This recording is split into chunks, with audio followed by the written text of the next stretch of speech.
प्रेम से बोलिए सरस्वती मैया की।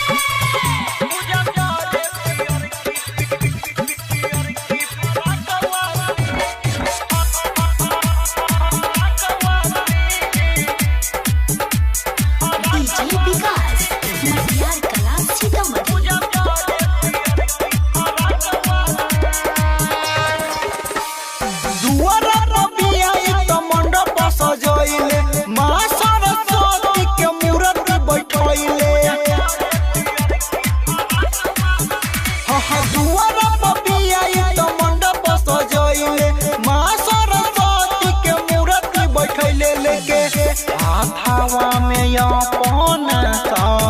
जाके थाली लेके हाथावा में अपना जाके थाली पूजा करेली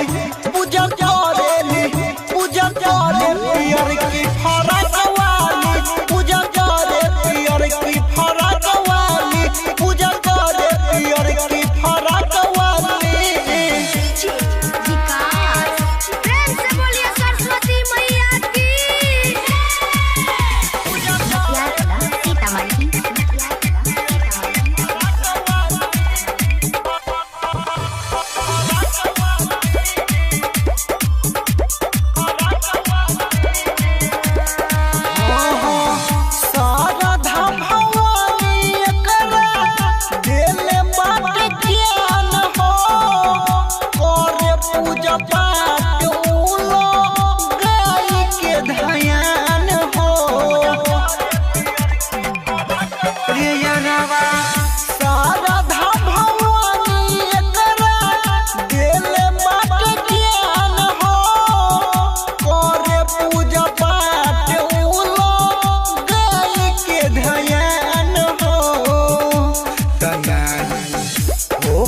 पाव गेर यही से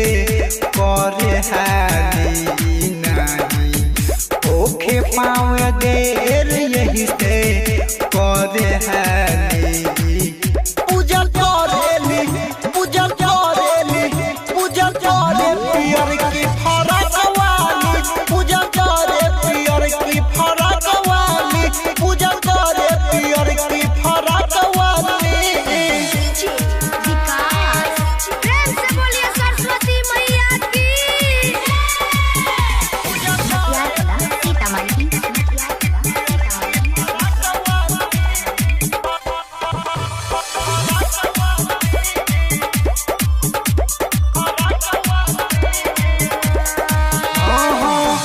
मैया बिना वाली के तो रेली गुणगान हो राइटर सहनी खातिर मांगे वरदान हो रे यारवा मैया बिना वाली के तो रेली गुणगान हो राइटर सहनी खातिर छोटू गावे लगतिया माई के निक काली छोटू